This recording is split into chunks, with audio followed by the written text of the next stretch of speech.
Ang teachers po ay tumatayong pangalawang magulang ng inyong mga anak sa loob ng classroom.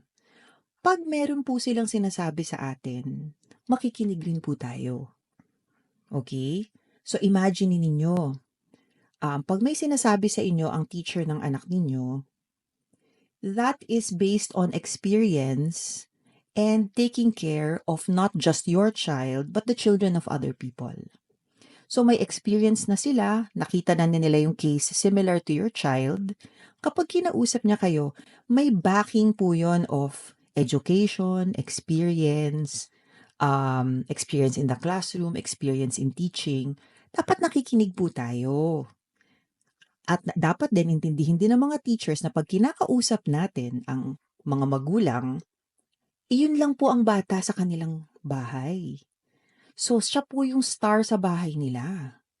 Pero sa inyo, siya po ay isang estudyante in a class of many.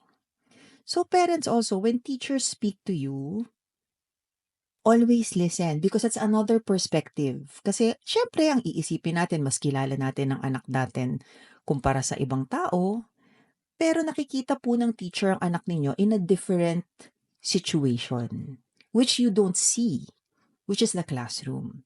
Your teacher sees your child na nakikipaghalubilo sa mga kaklase. Hindi niyo po nakikita yon. So that's a different perspective or a different angle on the behavior and the personality of your child. So minsan sasabihin natin, hindi naman ganyan siya sa bahay. Wala naman po siya sa bahay eh. Nasa school po siya. Iba po talaga minsan ang bata sa loob ng eskwelahan at sa loob ng bahay. Kaya po may parent-teacher conference. Doon po nag-join yung perspective ng teacher at yung perspective po ng magulang. So, importante po yon. So, mga magulang, ito po ang frustration naman ng ibang mga public school teachers, bakit po hindi kayo nagpupunta sa parent-teacher conference? Importante po yun. Kasing importante po yun ng pag-attend ng anak ninyo sa klase. Yung pag-attend ninyo sa parent-teacher conference. May isang teacher nga nag-message sa akin, maswerte na po siyang 3 magulang ang magpunta every PTC in a public school setting. Huwag po ganun.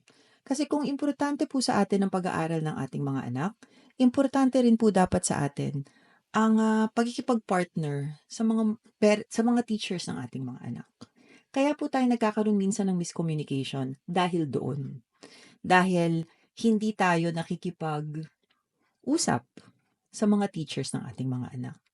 Okay? Hindi namin nakukuha yung feedback from the parents or ayaw nilang makipag-meeting or busy sila, nagtatrabaho sila. Parents, alam nyo po, kasing importante po ito ng trabaho ninyo dahil trabaho po ninyo magpalaki ng anak nyo. So kasama rin po ito sa pagiging magulang, yung nakikipag-usap kayo sa mga guro ng inyong mga anak.